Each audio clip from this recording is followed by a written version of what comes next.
Good morning, good afternoon, boys and girls, ladies and gentlemen. Welcome to Emergency Management Associates, coming to you from the Area Command 392 miles west of Kitty Hawk Beach, North Carolina. We're coming to you very, very late tonight, and I'm very sorry. We had to go through two complete reboots to do this show today.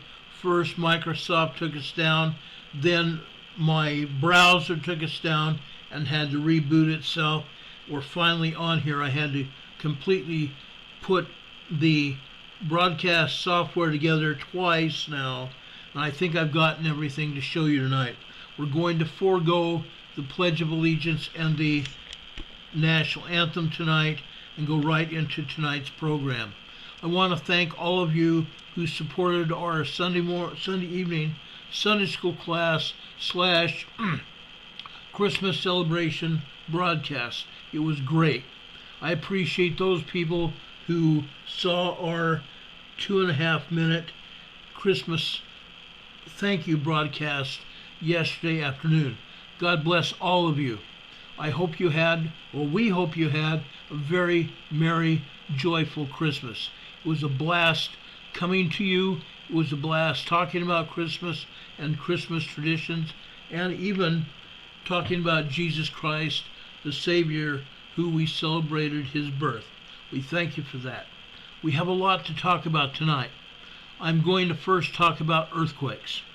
There have been plenty of earthquakes all over the place. This one happened yesterday morning over in Washington State. This was over in the Puget Sound area of Washington State, just 3 miles west of Quilcene, Washington. We've had numerous earthquakes there. I think this is the 4th such earthquake there this month. Again, a 4.1 yesterday morning at 10:14 a.m. They quickly downgraded it to a 3.97. What a bunch of crap that is. What a bunch of crap. They downgrade the earthquake again. Okay? It's incredible. Who would have thunk? Who would have thunk? They don't give a flying rat's ass who gets killed. Okay, I hate this. I hate to bring doom and gloom into the question, but quite honestly, because they don't give a damn and don't bother telling anybody what is going on, what is really happening. When somebody gets killed, multiple people get killed. A great majority of people get killed because the USGS can't get its head up out of its butt. And politicians control the management of USGS. This is not the doing of the everyday Joe at USBS. This is the management and the politicians in Washington, D.C. who are telling the USBS what to do. It's a bad thing. It's a very, very bad issue here. Okay? Anyway, guys, I want to welcome everybody here. Going further, over in Langlois, Oregon today, actually last night and today, we've had 2 3.3 magnitude earthquakes over here just off the coast of Langlois, Oregon on the Blanco fracture zone. 2 3.3s here. We're having twin earthquakes all over the world. This is just one example of them. Going over off the coast of Petrolia, California, the southern side of the Cascadia subduction zone. This is a 3.0 earthquake. 3.3s up at Langlois, Oregon, 3.0 here, and a 4.1 over in Washington. Unreal. A lot of activity on the Cascadia subduction zone region in the last 24 hours. It continues. Okay? Then we go back over to a volcano in California, over at Prattville, California. Earlier this year, we had a 5.1, a 5.2, and a 5.3 over here. Folks, this is all related to the Cascadia subduction zone. Now today we have a 2.35 here in Prattville, California. We had about 500 total earthquakes, including aftershocks, as a result of those 5.1, 5.2, and 5.3 earthquakes earlier this year. We reported on it. We kept reporting on it because they kept happening. Folks, this is just one instance of the Cascadia megathrust earthquake rearing its face up. It's going to happen. Okay? We continue having earthquakes over here in this area. Folks, it's going to happen. This is just an aftershock of 3 5.0 plus earthquakes here earlier this year. It's not stopping. Okay? It's literally not stopping. Let's go over to the map. I want to show you some more earthquakes, and then we're going to spend a considerable amount of time tonight talking about Iceland. The game isn't over in Iceland. It's not. Okay? Now, I want to show you what's going on off the coast of northeast Mindanao, Philippines. Mindanao Island, Philippines. USBS is showing us this 4.8 here. This is just the beginning. There are 10 earthquakes over here even today. 10 earthquakes. This is the largest 4.8 today. We had 5s earlier this past weekend. This is 61.2 miles deep. Okay? A 4.8, 62.1 miles deep. This is down, I believe, in the asthenosphere where the plastic magma is. Okay? This is on the eastern Philippine Trench here. The earthquake fault that runs from Indonesia all the way up to Taiwan. This is a deal we can't let anybody forget. We had a major megathrust earthquake here earlier this month, 4 weeks ago. Now today we have another 4.8. It's not stopping. These are all aftershocks of that megathrust earthquake. 9.0, 10.0 magnitude quake that day 4 weekends ago on a Sunday morning. Okay? You can't let it go. We can't, and I'm not going to. Down here, a 4.6 in southern Serengazi, Philippines. A 4.6 moderate earthquake. This is 59 miles deep. Incredible. Just incredible. Notice they don't show us anything over at Taiwan. We've had 2 4s, one off the northeast coast of Taiwan and one southeast Taiwan as well off the coast. I don't believe anybody felt those earthquakes because they were off the coast of Taiwan. Over here, this is Papua New Guinea. This is another large 5.1 earthquake here. They're also not showing us an earthquake over in Australia today. Let me show you that. This is just one more example of USBS not being honest with us what's going on. I find it impossible to even think that they won't tell us what's going on. I find it impossible. Absolutely impossible. They just don't do it. They won't do it. They don't want to do it. It's what they're doing is against the law. It really is. It's cut and picking flat against the law. Let me show you this. Oh, crap. They took it down off the EMSC as well. I'm going to zoom into the map on my device here. I want to show it to you. Right here in the Northern Territories of Australia, we had a 2.7 magnitude earthquake. A minor 2.7 magnitude earthquake over here in the Northern Territories of Australia. USGS never says it, shows it. This time the EMSC shows it, and now they took it down. Earthquakes over in Indonesia today. Okay? Just to show you what's actually going on. They won't tell us about it because they won't talk about it. It's stupidity. It's plain out and out stupidity. Over in the Fiji region, this is also important. We've had a 4.7 magnitude earthquake. This is 334 miles deep. southern Fiji. Okay? 334 miles deep. This is another 4.7 moderate earthquake. 4.7s. We've had numerous earthquakes over in New Zealand. 3s and 4s here in New Zealand. Okay?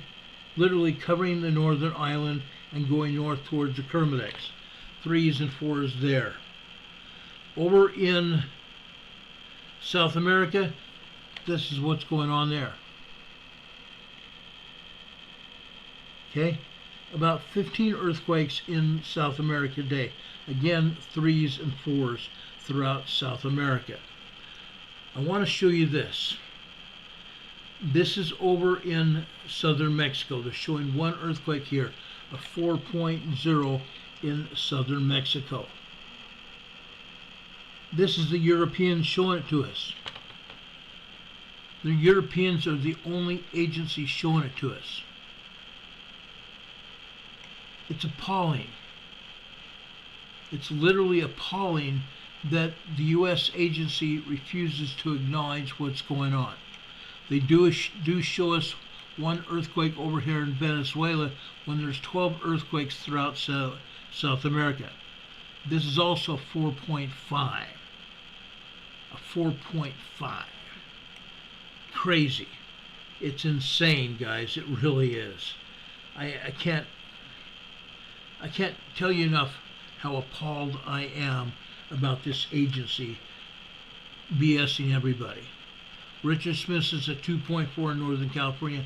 Oh yeah, that's going to continue to happen. That's really going to continue to happen. Over here, just off the eastern shore of Russia, Popova, Russia. This is another 4.6, but this is a very deep earthquake.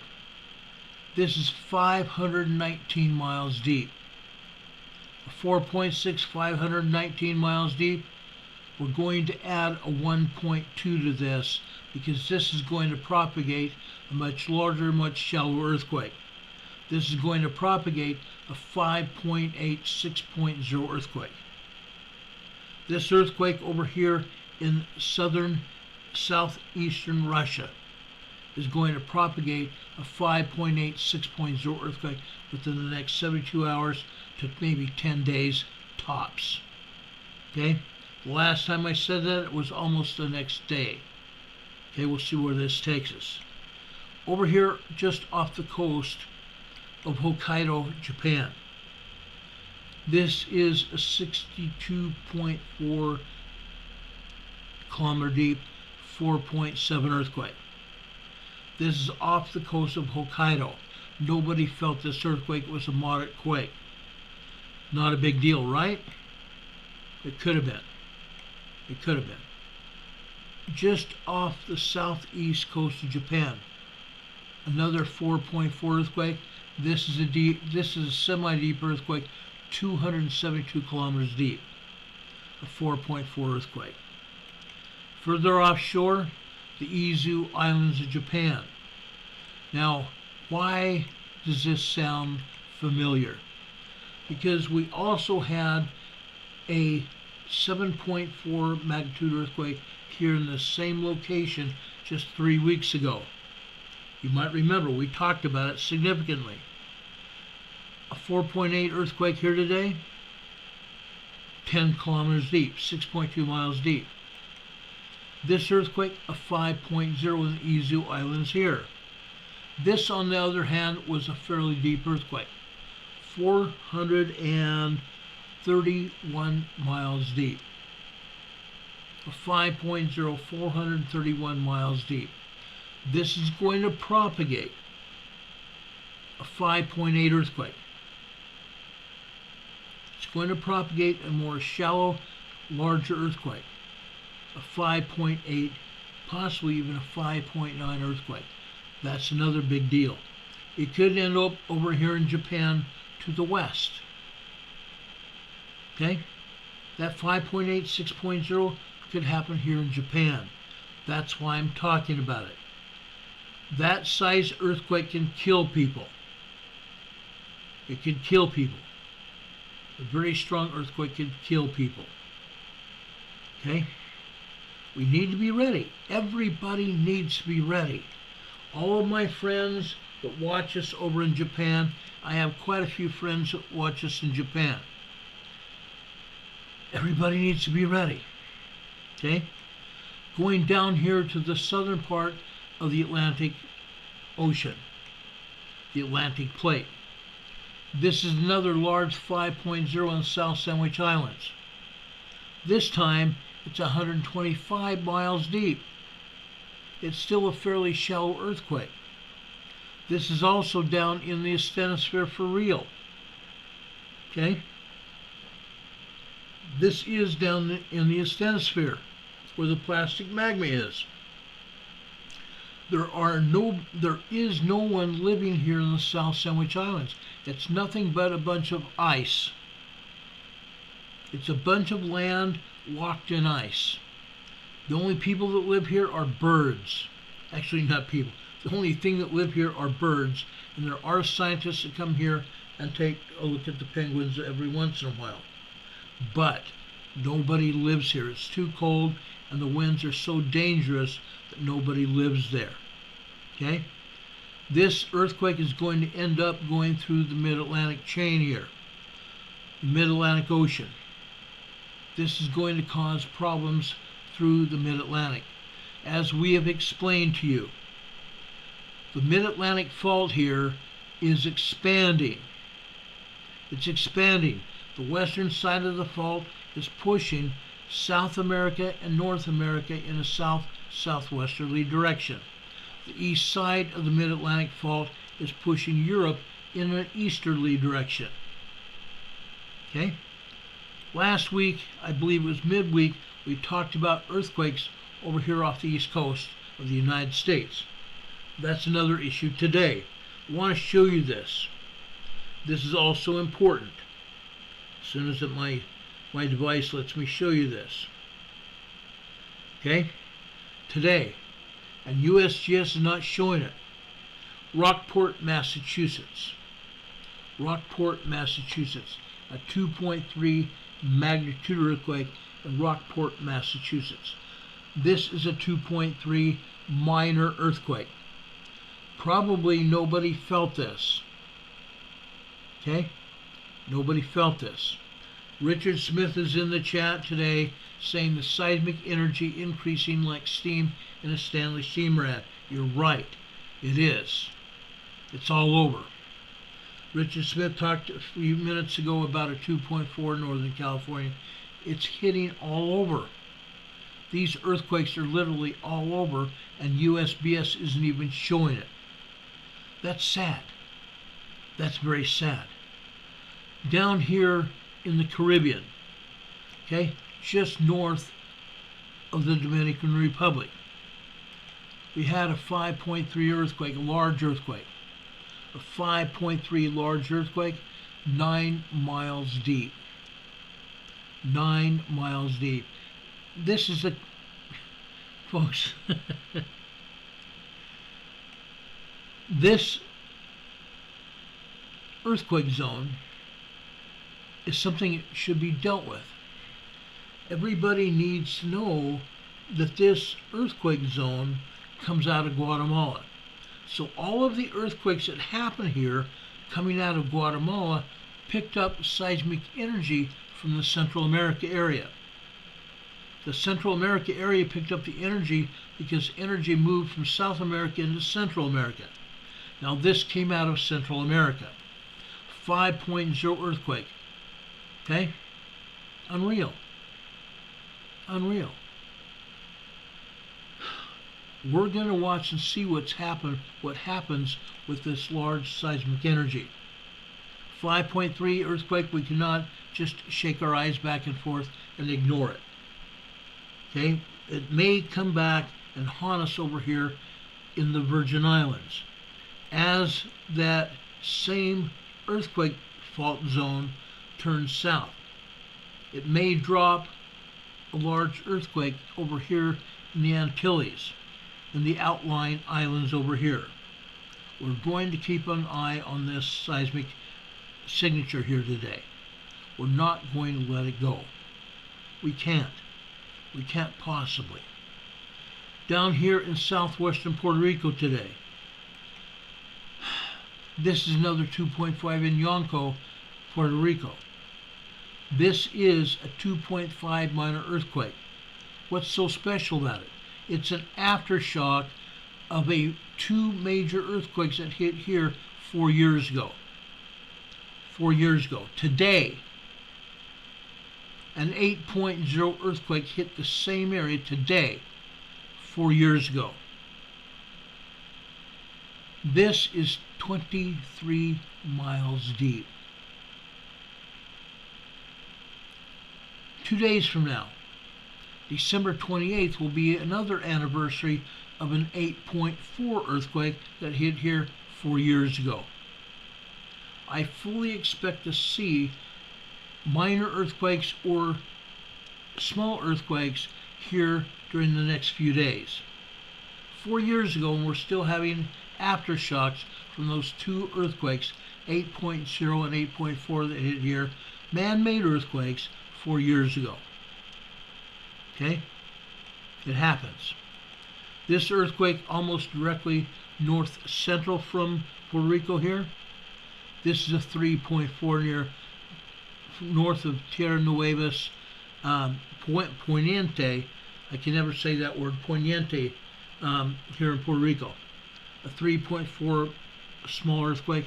This is 32 miles deep. 32 miles deep.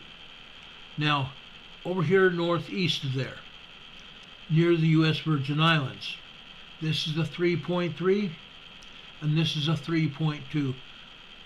This is northeast of Cruz Bay, Virgin Islands. Cruz Bay, Virgin Islands. Now, I want to go up here and talk about Iceland.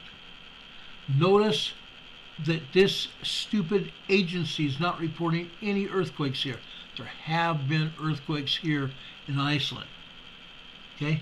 This is totally asinine for these agencies not to be reporting what's going on here. And I'm going to tell you why in just a second here. I want to show you what's actually going on there. I've been showing you what's been happening there for quite some time. Okay?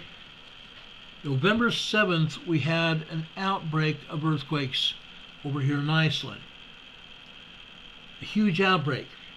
At that point in time, scientists were saying that there was going to be a major volcanic uproar here. There was going to be another volcanic eruption. That eruption happened last Monday, a week ago yesterday. It only lasted 3.5 days. It was a minor eruption, just like the other volcanic eruptions that were south of here on the Reykjanes Peninsula. Just minor eruptions, spreading lava all over the landscape over here in the southern Reykjanes Peninsula. Now, you notice by looking at this map, the left side in red here showing all those earthquakes, that is where the fissure erupted and lava poured out of here for 3.5 days this past a week ago on Monday. A week ago yesterday. Now, folks, look here on the second red line here. Guess what? Today we're having earthquakes here. Scientists are saying this could light up as another fissure zone. Another fissure zone. If this happens, guys, I've repeated it twice. Why? Because if this happens, this is the third time I'm talking about it. Grindavik could explode with an eruption in Grindavik. That's why I said this 3 times. This many earthquakes here shows a recharging of the magma chamber. It shows us a recharging of the magma chamber. That's unreal. We know what happens when that happens. Usually we do get a volcanic eruption. This is what happened last time. Okay? The magma chamber did recharge. It filled up. And then the reservoir from beneath it was full as well.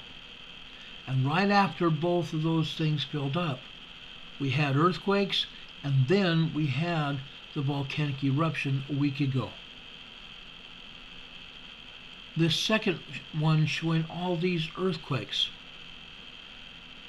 This could be another charge where another set of fissures would open up again. It remains to be seen what actually happens. I'm showing you this because the scientists there are concerned. I spoke with a Professor Einarsson from the University of Iceland. He seems to think that this theory holds water. He's very concerned. With that said, the authorities allowed people, residents of Grindavik, to return to their homes Saturday night in Grindavik. Authorities are now letting people stay 24/7 in Grindavik. The only people that can't stay had homes that are being demolished by either earthquakes or they're about to be demolished by the authorities there because they're unsafe to live in. The families have gotten their property out of those homes prior to the demolition of those homes, but they're unsafe to live in. The earthquakes and the fissures that open up near those homes have destroyed the foundations of those homes. It's too dangerous to live in those homes. Let me show you one such picture here because that will lend credence to what I'm saying here. Professor Einarsson is very concerned.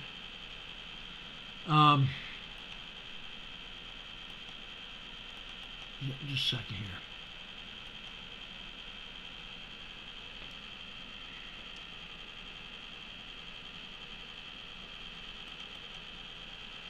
Like this. Look at this home. Look at this home. Folks, you cannot look at this picture and not realize how dangerous this one is. This home is literally sitting on the foundation that's crumbling beneath it because the earthquakes and the volcanic processes on Iceland are eroding the foundation of this house. Huge fissure opened up. A huge fissure opened up. Richard Smith says the core volcano in the Azores connected to the seismic system too. Folks, the Atlantic Ocean there, the Azores are connected to the Portugal and Spain area. That's where those volcanoes come from. But seismic energy can travel. But in this case, there is a hot zone underneath the Azore Islands. There is a magma plume under the Azore Islands. It's different from one that's over here in the Iceland area. There is a magma plume down in the Azore Islands. It's separate and distinct from what's going on in Iceland. We've had issues in the Azore Islands with that volcano prepping to possibly go off over in the Azores.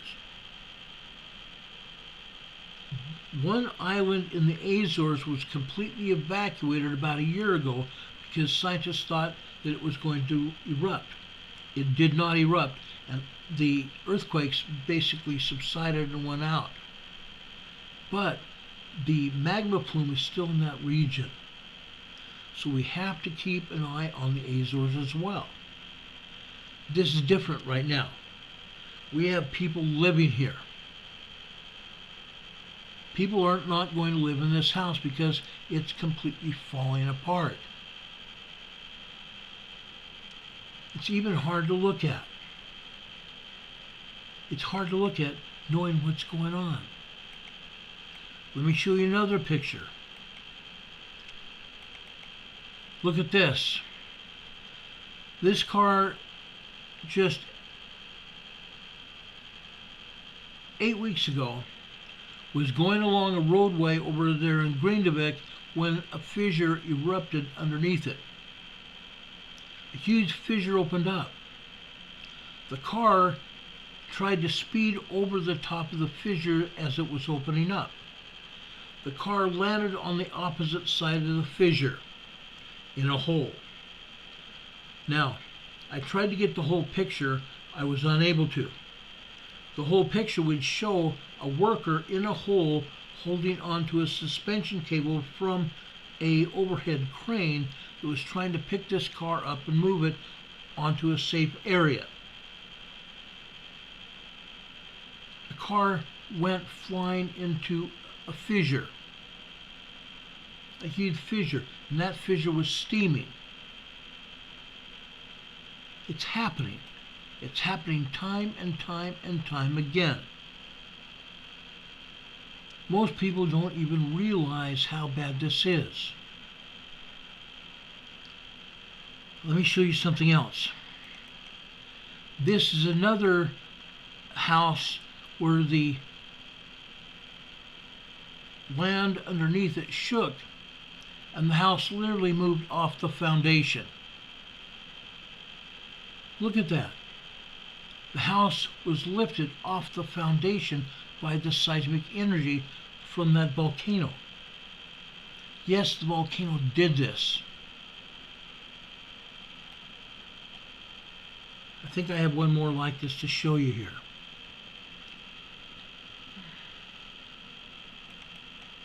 Look at this. Okay? You may have heard that the magma tunnel under the power station was rising. The increase from the power station had basically stopped. Now it's increasing again. Over here in Grindavik, look at this. Look at this roadway and the land on either side of the roadway. That land has also risen up. The magma chamber, the magma tunnel under the Grindavik here has raised that up. Isn't that incredible? You can see that police vehicle down there where the road should have been. Okay? That's how much that land has risen up in the last week and a half. And yet authorities have reduced the risk level down to dangerous. Before, it was completely uninhabitable because of all the earthquakes and the danger. But now it's only dangerous, not formidable. They're allowing people in. The bad thing is this. What if all of a sudden the earthquakes really get strong in the middle of the night and people get scared? They start driving their cars out of Grindavik. They may only get a 2-hour warning with just earthquakes. They only may get a 2-hour warning once earthquakes really strike. Earthquake striking, 4.5 to 5.0 earthquakes. They may only get a 2-hour warning. And then all heck will break loose. So folks, yes, it's still daunting to have people living here in Grindavik again, especially when I just got through showing you that new magma tunnel that has been putting up earthquakes. That's how this is, guys. We cannot ignore this.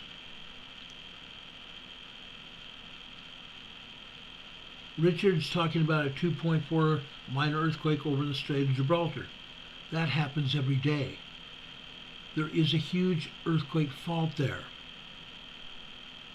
It's the edge of the plate. That's why we get a 2.4 earthquake over in the Strait of Gibraltar area, over in the Western Med. Crazy. Crazy. Anyway, guys, this is what's going on in Grindavik. Now, as I said, the power station was still increasing in height.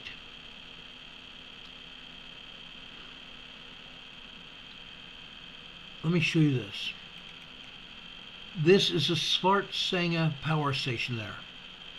Okay, this is a geothermal pumping station just like we have in the geysers in Northern California, 100 miles north of San Francisco.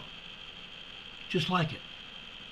In this case, there are 32 turbines here that heat water and provide electricity to the residents of Iceland.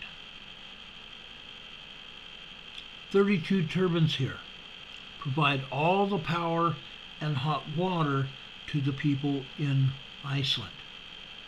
Authorities now have built a wall around the power station.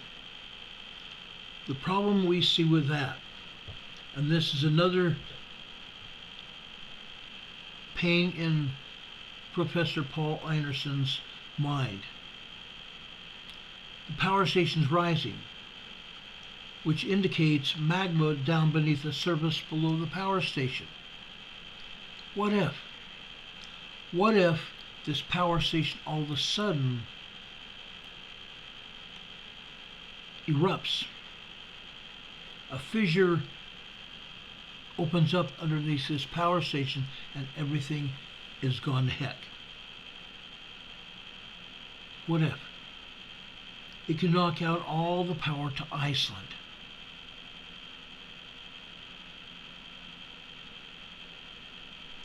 Bonnie says, thank you for your research and present it in a manner that we cannot understand.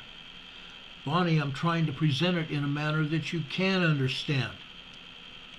The magma underneath the Svartsenga power plant and underneath Grindavik is rising up.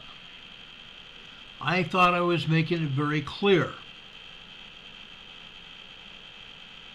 I'm trying to make it very, very clear of what's going on. The magma underneath this power station is causing the ground to rise in this area, as well as the ground to rise under Grindavik, which could mean another eruption coming very imminently. It could happen at any time. Authorities are saying that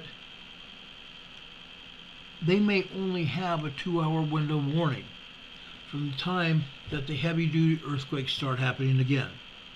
In the middle of the night. What then?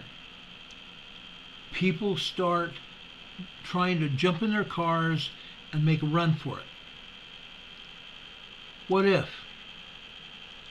the roadway opens up, a fissure opens up with magma in it? What happens then? Bonnie, I am making this completely clear. I want to make it perfectly clear. It's dangerous. There is a reason I am talking about it right now. There is a very good reason I'm talking about it right now. Look at this. The Blue Lagoon is a spa right near the Reykjanes power plant. It's a spa right next to the power plant. It opened up the same day that the eruption happened, and it immediately closed. It still remains closed today because, again, the ground underneath the power plant and the Blue Lagoon Spa has risen up because of the magma beneath it.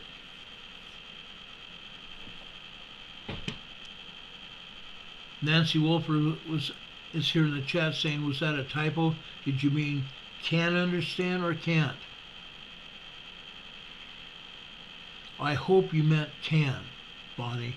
I don't want to put you down at all. I don't do these broadcasts to put anybody down.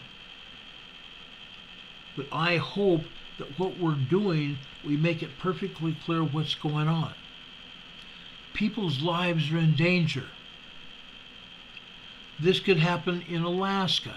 This could happen in Washington State.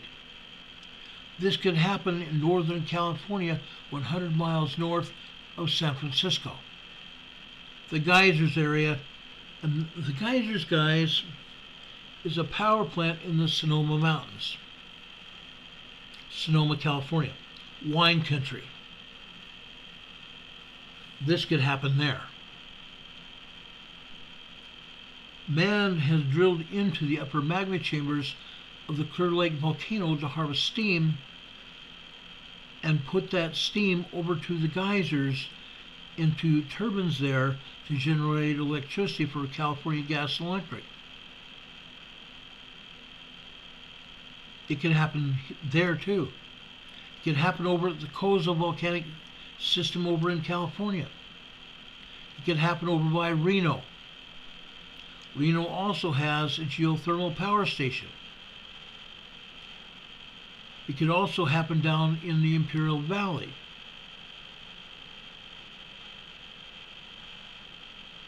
We have that six facility unit in the Imperial Valley.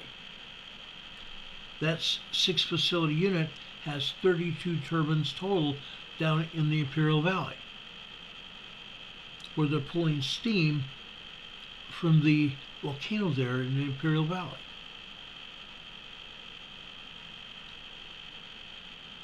Do you understand what I'm talking about now? Things could happen. It could happen in the United States. It can happen here in Iceland. It can happen anywhere in the world where we have these facilities where we have drilled into the upper magma chambers of these volcanoes. Every volcano around the globe is active. Every volcano around the globe is active, and we have earthquakes hitting it every day because there's incoming magma to that volcano, to those volcanoes. That's what's happening. I want to make it very clear what's going on. I believe it's imperative that we tell the truth, that everybody knows what's happening. People's lives depend on it. Richard Smith says they're playing with fire. They're absolutely playing with fire here. Professor Einerson was not happy this morning, and I don't think he was very happy. Actually, this morning was afternoon time in Iceland, but he cannot be very happy with the information they're getting from the seismographs. Now, yesterday they didn't get much information from the seismographs because they had they had a bunch of snow falling and the temperatures went down the tubes. Okay? It was below 0 in Iceland. Below 0 Celsius in Iceland. Those people are cold.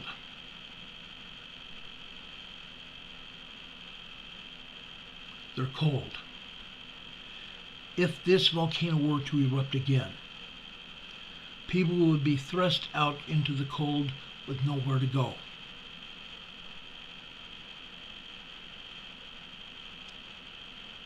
Linda Covington says the Blue Lagoon is a place I would love to visit, putting it on my bucket. It would be nice. It would be very nice. But I would wait until the volcano is controlled itself and is no longer a threat to life. Okay? That's what's happening. That's how serious it is.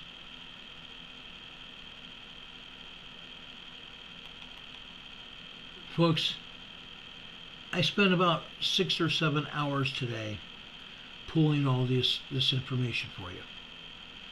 That's how serious this whole thing is. My interview with Professor Einerson lasted about 40 minutes.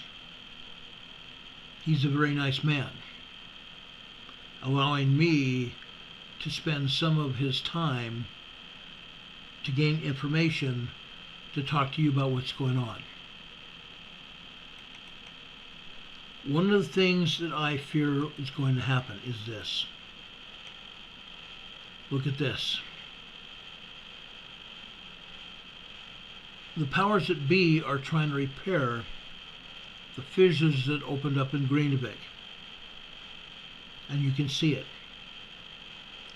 What if it happens again?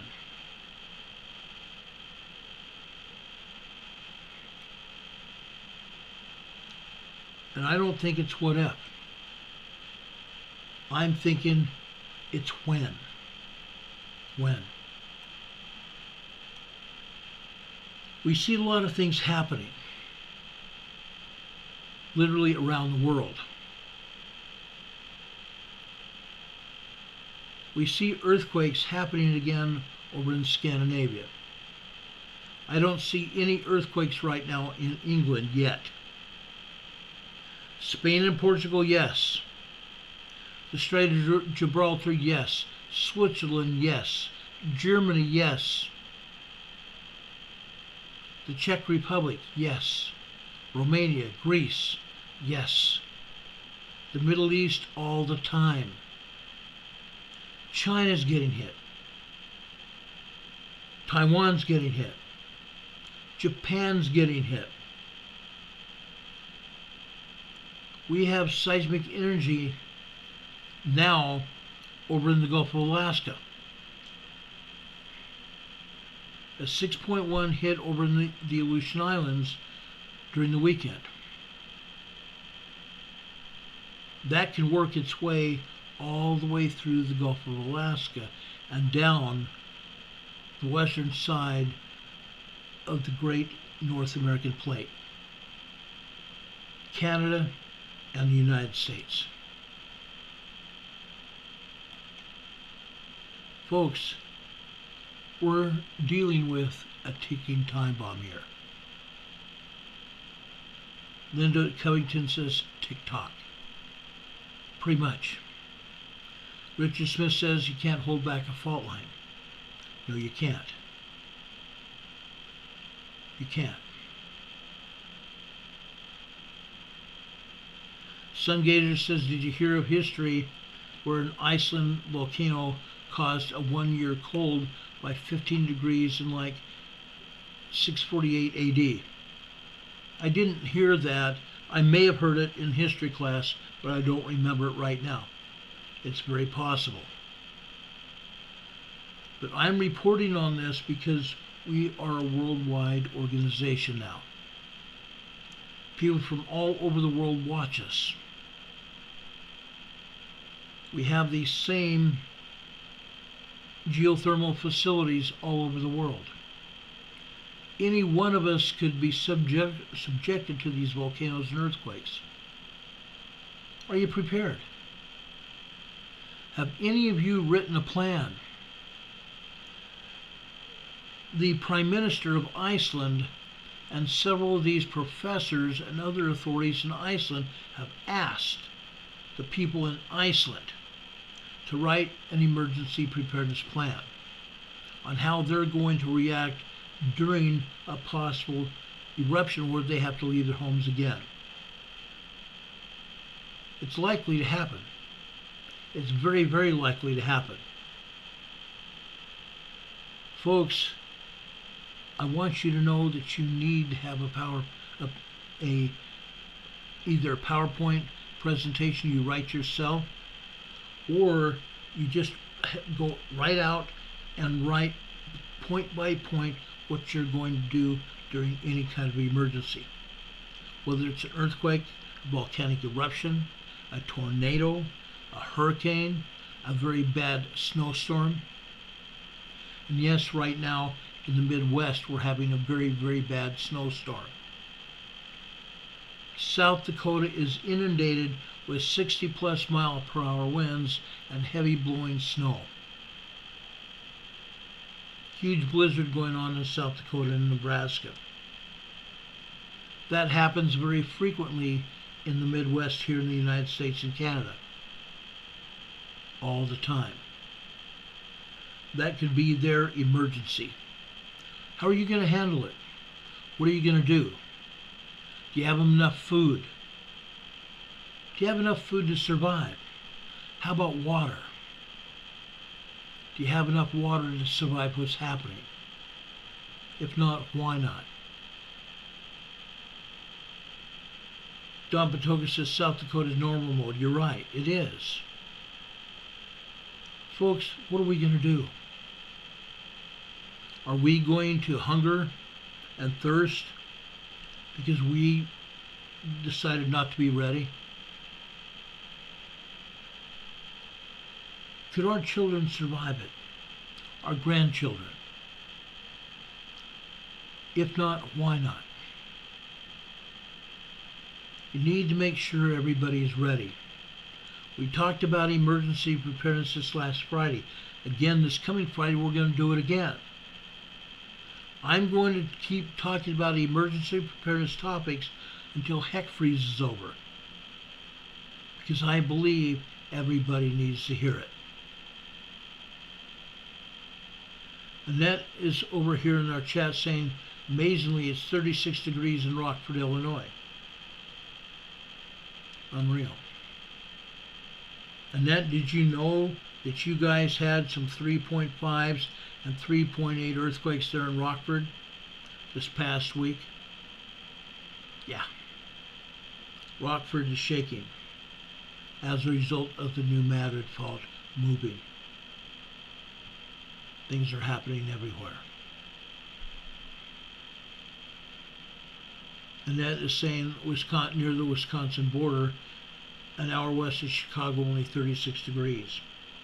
Yeah, only 36. It's probably going to be like 20 degrees by morning in the Chicago area. Crazy. Crazy. Does anybody have any questions about what we said tonight?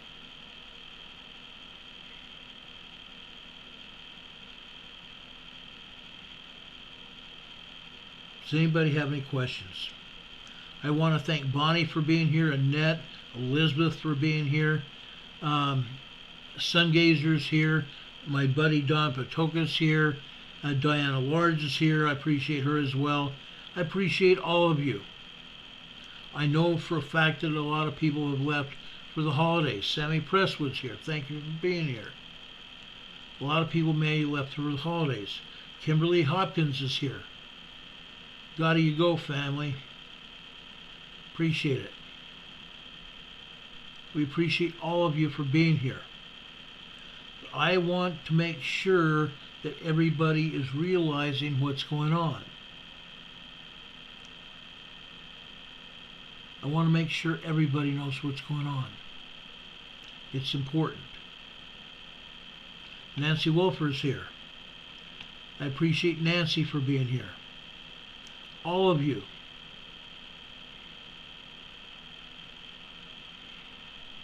I appreciate all of you for being here. It's a pleasure to be able to help each one of you. Also, I want to thank you for some things. My wife and I had a wonderful Christmas, and a large part of it was due to all of you. You guys helped bring us the holidays to here. On Saturday, Carol and I made pumpkin bread from scratch. We made pies, a pumpkin pie and a mincemeat pie. We had a wonderful dinner last night. Carol made funeral potatoes. We had green beans. We had a holiday salad, wonderful holiday salad, very tasty. We had a good time. I appreciate all of you helping us. Several of you sent us presents, which we both greatly appreciate. Linda Covington sent us a wonderful book. I love to read, especially history and things that might help us. I appreciate that book, Linda. It's going to be fun going through it. I appreciate the cards and letters that you guys have sent us. We got another letter today with a card in it. This card is a fun little Christmas card. Let me show it to you.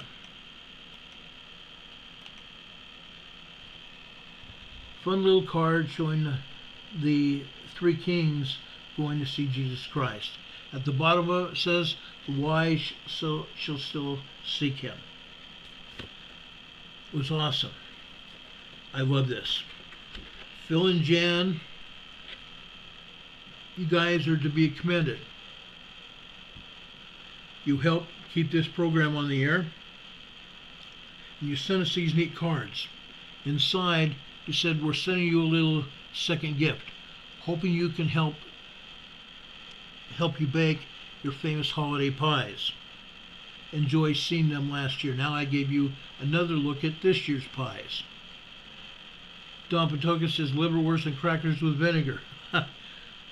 We're going to have sausage and crackers and cheese and stuff for New Year's. We've already got that planned. We've actually made some cookies, and we're going to make some more cookies. And like I said, we got the crackers already and the sausage. We got a good deal on it. And so we're going to do that, just hang around the house and watch the ball drop and such for New Year's. But this card says, "Mr. and Mrs. Tyler, Merry Christmas.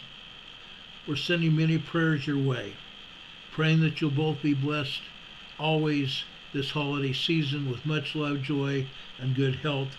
We appreciate all the many hours it takes for you to bring us the real news. God bless you, Phil and Jan." We appreciate that, Phil and Jan. God bless you for that. Beautiful card. And a donation to our program. It's a wonderful thing. It really is.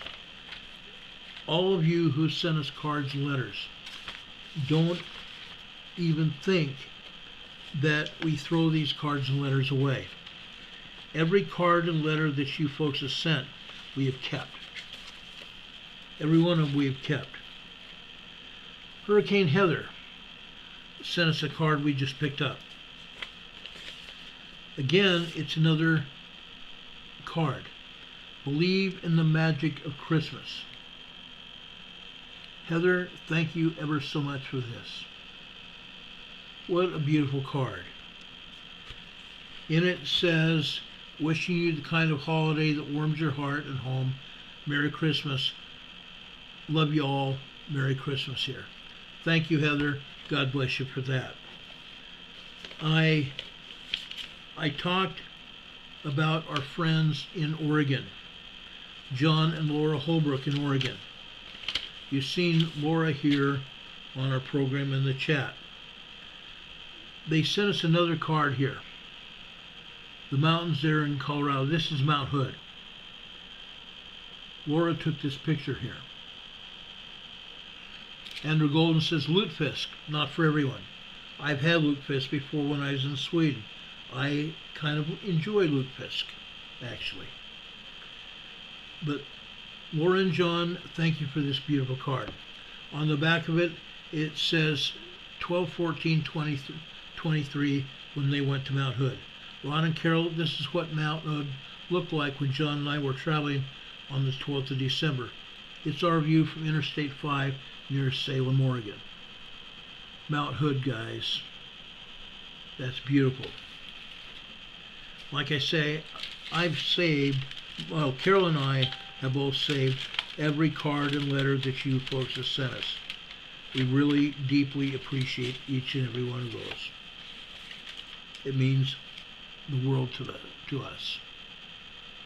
Bonnie says, I'm sorry, I meant to say the way I can understand. I have a tremor and accidentally hit the wrong key. No problem, Bonnie. No problem at all. God bless you. I'm glad we can explain things where everybody can understand them.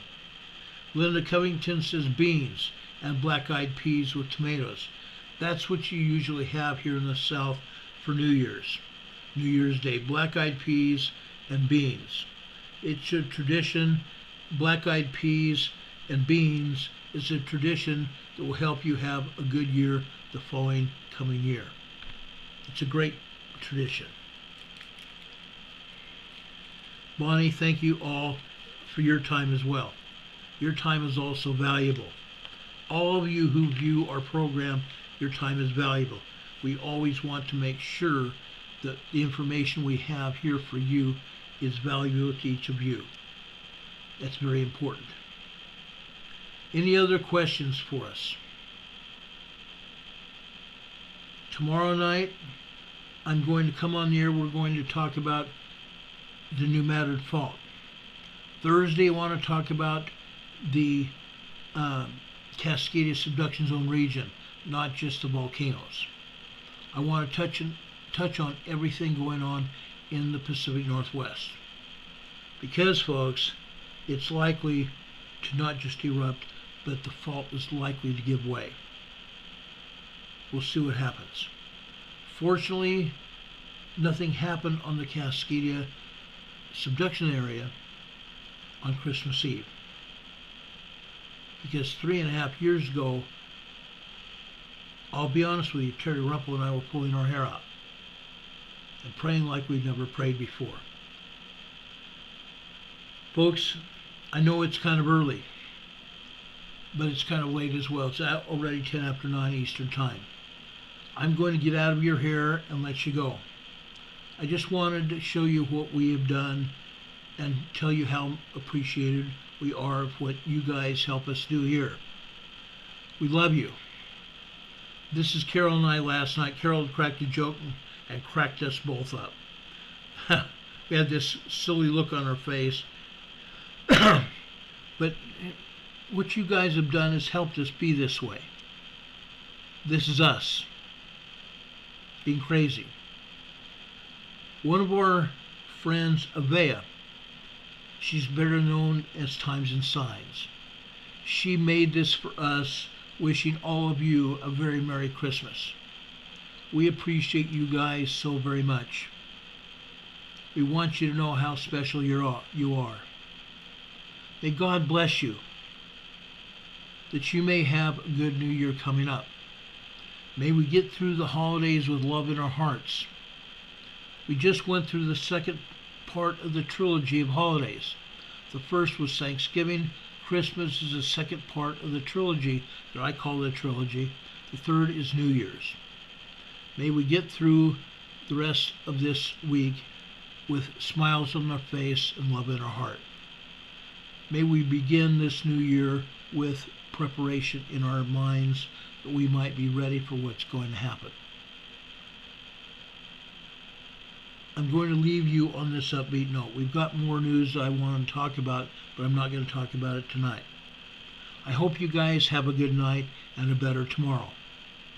If anything happens, we will be back here to tell you about it as soon as the information comes about. Until then, I hope you have a great night and, like I said, a better tomorrow. We will see you guys on the other side of tomorrow. Literally. We'll be back here, same time, same bat station, tomorrow night. Take care, everyone. I love you very much. God bless you all. May you all have a great night. We will see you on the other side. Happy days. Yes, happy days could happen again. I hope. God bless you. God be with you till we meet again. We'll see you on the other side. Good night, everybody. Much love.